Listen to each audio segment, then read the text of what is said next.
आजच डाउनलोड करा आणि तुमच्या आवडत्या मालिकांचा आनंद लुटा। मला ना श्रीमंत लोकांच्या गोष्टी कळतच नाहीत। मी मी एवढ्या गोष्टीवरून राजकुमार सरांवर संशय घेतला। हे वेडाबाई, तुला जे वाटलं ते तू केलंस, हो की नाही?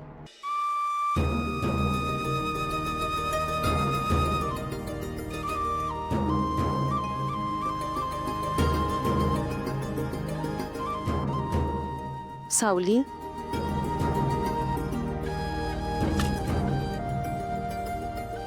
काय झालंय? कसला विचार करतेस आता? मी जो मूर्खपणा केलाय ना त्याचाच विचार करते। वहिनी, मला ना श्रीमंत लोकांच्या गोष्टी कळतच नाहीत। मी मी एवढ्या गोष्टीवरून राजकुमार सरांवर संशय घेतला। हे वेडाबाई, तुला जे वाटलं ते तू केलंस, हो की नाही?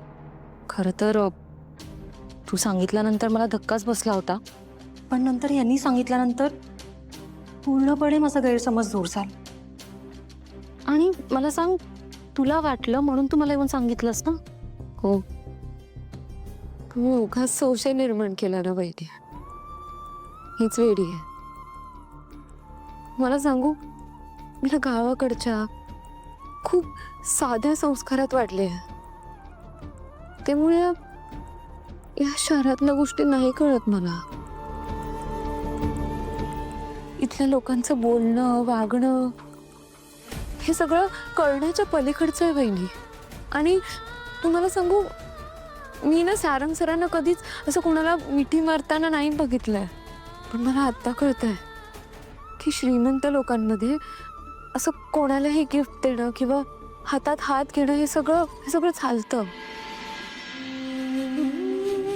सावली, मला तुला तुझी बाजू पटवून सांगायची काही एक गरज नाहीये।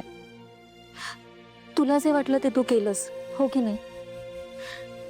आणि तुला खरं सांगू का, मला खूप छान वाटलं की तू माझ्या बाजूने उभी राहिलीस आणि तुला माझी काळजी वाटली म्हणून तू मला येऊन सांगितलंस, हो की नाही? खरं तर ऐश्वर्याने हे सगळं ऐकलं नसतं तर ह्या गोष्टी प्रेमाने सॉल्व्ह झाल्या असत्या, पण ठीक आहे, जाऊ दे। मी सारंगशी पण बोलले, तू नको काळजी करूस। आणि मला सांग, तुला माझी काळजी वाटली म्हणून तू मला येऊन सांगितलंस, हो की नाही? मग आता माझ्यासाठी अजून एक गोष्ट करशील?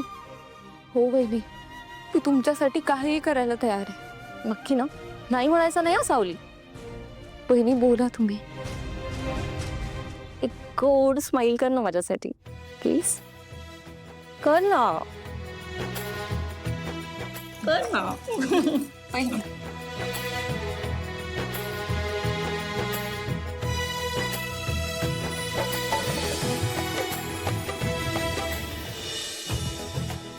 काय हो, आणखीन किती वाचन करत बसणार आहात?